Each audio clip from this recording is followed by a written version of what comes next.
This video is brought to you by the Corsair Vengeance K70 and K95. These fully mechanical keyboards are designed for performance gaming. Visit corsair.com/vengeancegaming to learn more. Welcome to my unboxing and overview of the Zalman Reserator 3 Max, what they're calling their ultimate liquid CPU cooler. So how could they call it ultimate when it uses a single 120mm radiator?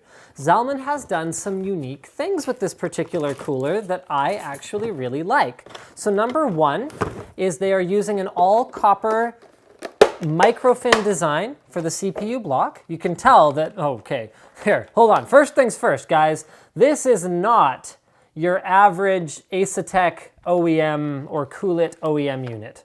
So there, that's one thing that Zalman's done that I really like right off the hop, is they've actually tried to do something different, which is cool. They're using a copper microfin design for the CPU block here. So it's got a nice copper base on it like that. And you can see it does have a little bit of sort of Asetek lookingness to the shape of it. So it uses like a puck sort of design for the pump and CPU block, which are a combo unit, and then it uses retention ring hold down base things like this, but they're mounted a little bit differently. So they actually go on the bottom here, screw into place, and then mount to your motherboard like that. Zalman includes their usual sort of many bits and pieces mounting hardware that I'm not a huge fan of, to be perfectly honest, but if it gets the job done and their manual is reasonably easy to follow along with, then I don't mind too much, and it usually is.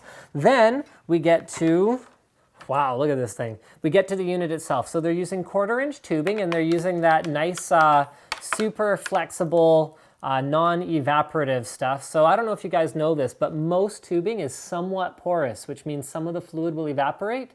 And this stuff is not very porous at all. Next up is they are using a Nano Fluid, nanoparticle fluid inside. So instead of just using water with some glycol, which is what we're typically used to seeing in these because of its anti-corrosive properties and its anti-freeze properties, which is great for shipping all over the world, they're using a completely different approach that may actually contribute to better performance.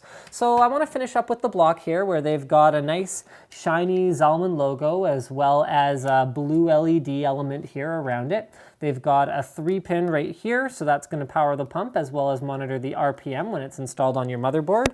And then let's move up to the radiator. So the radiator uses a very Zalman looking design here. So it actually looks kind of like their CNPS 9900 series where they've got sort of what look like curved heat pipes, but are actually water channels in this case, that go around the outside. So there's actually a dual radiator design here that's kind of masked by the fact that there's this plastic shroud on it. So there's an inner one and an outer one, both of which are going to benefit from the airflow from the single 120mm fan that's on it. Now, one thing I don't like about it is you typically do get better performance out of a radiator if you are shrouding the outside of the fan, so you're focusing the airflow through the fins. However, Zalman sort of figures they've achieved good enough performance in this fashion. If you do want more of a traditional fan on the back of it, you can actually mount it using these screws on the back here. So you can have it mounted in a push-pull config. The one fan that's on there now is powered by a 4-pin PWM connector right there that comes out of the back here.